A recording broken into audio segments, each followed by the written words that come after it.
BRIAR Rose. A king and queen, once upon a time, reigned in a country a great way off, where there were in those days fairies. Now this king and queen had plenty of money, and plenty of fine clothes to wear, and plenty of good things to eat and drink, and a coach to ride out in every day. But though they had been married many years, they had no children, and this grieved them very much indeed. But one day, as the queen was walking by the side of the river, at the bottom of the garden, she saw a poor little fish that had thrown itself out of the water and lay gasping and nearly dead on the bank.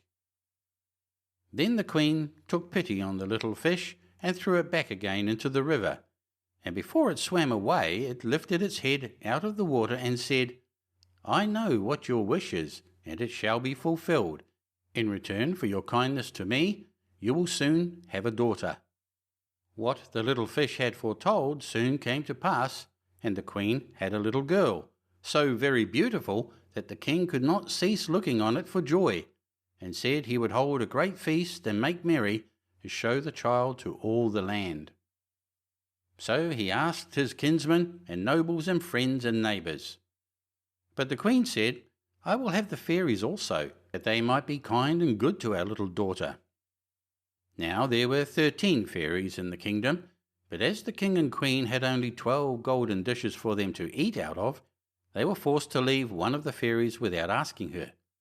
So 12 fairies came, each with a high red cap on her head, and red shoes with high heels on her feet, and a long white wand in her hand. And after the feast was over, they gathered round in a ring and gave all their best gifts to the little princess. One gave her goodness, another beauty, another riches, and so on, till she had all that was good in the world. Just as 11 of them had done blessing her, a great noise was heard in the courtyard, and word was brought that the 13th fairy was come, with a black cap on her head, and black shoes on her feet, and a broomstick in her hand, and presently up she came into the dining hall. Now as she had not been asked to the feast, she was very angry, and scolded the king and queen very much, and set to work to take her revenge. So she cried out, "The king's daughter shall, in her 15th year, be wounded by a spindle, and fall down dead."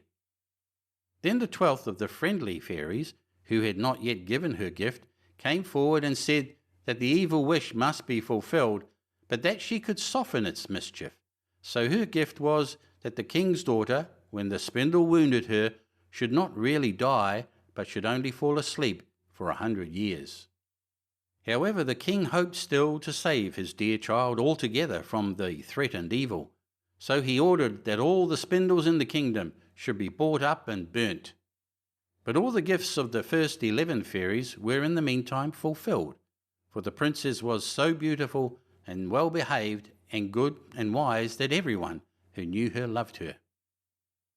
It happened that, on the very day she was 15 years old, the king and queen were not at home, and she was left alone in the palace. So she roved about by herself, and looked at all the rooms and chambers, till at last she came to an old tower, to which there was a narrow staircase ending with a little door.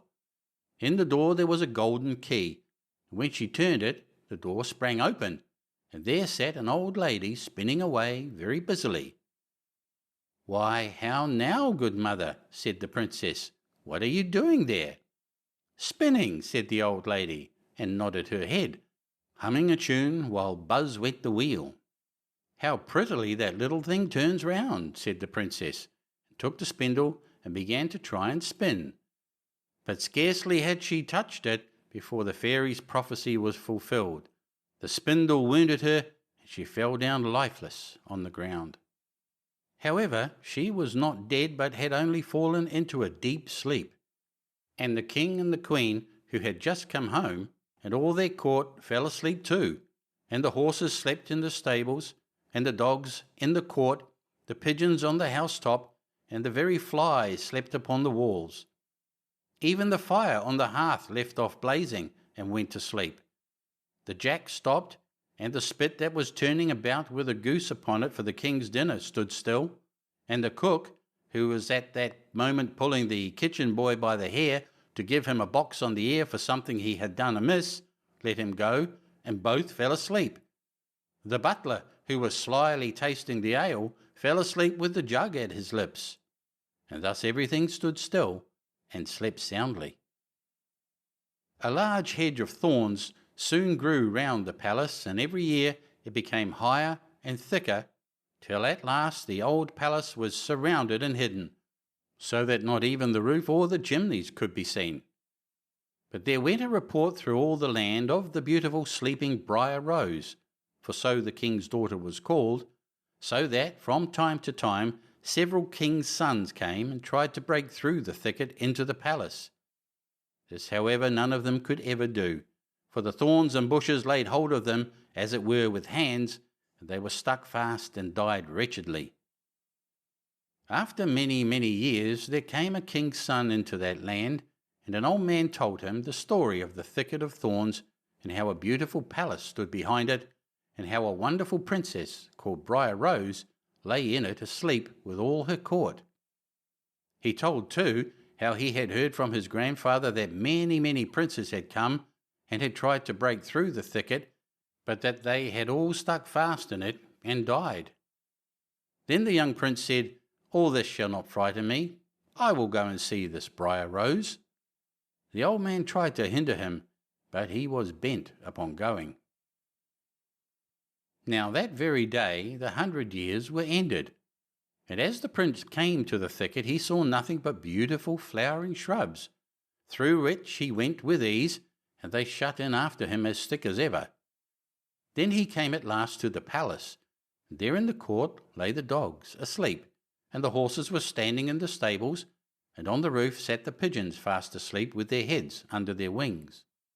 And when he came into the palace, the flies were sleeping on the walls, the spit was standing still, the butler had the jug of ale at his lips, going to drink a draught, the maid sat with a fowl in her lap ready to be plucked, and the cook in the kitchen was still holding up her hand as if she was going to beat the boy. Then he went on still farther, and all was so still that he could hear every breath he drew, till at last he came to the old tower and opened the door of the little room in which Briar Rose was, and there she lay, fast asleep on a couch by the window. She looked so beautiful that he could not take his eyes off her, so he stooped down and gave her a kiss. But the moment he kissed her, she opened her eyes and awoke, and smiled upon him, and they went out together. And soon the king and queen also awoke, and all the court, and gazed on each other with great wonder. And the horses shook themselves, and the dogs jumped up and barked.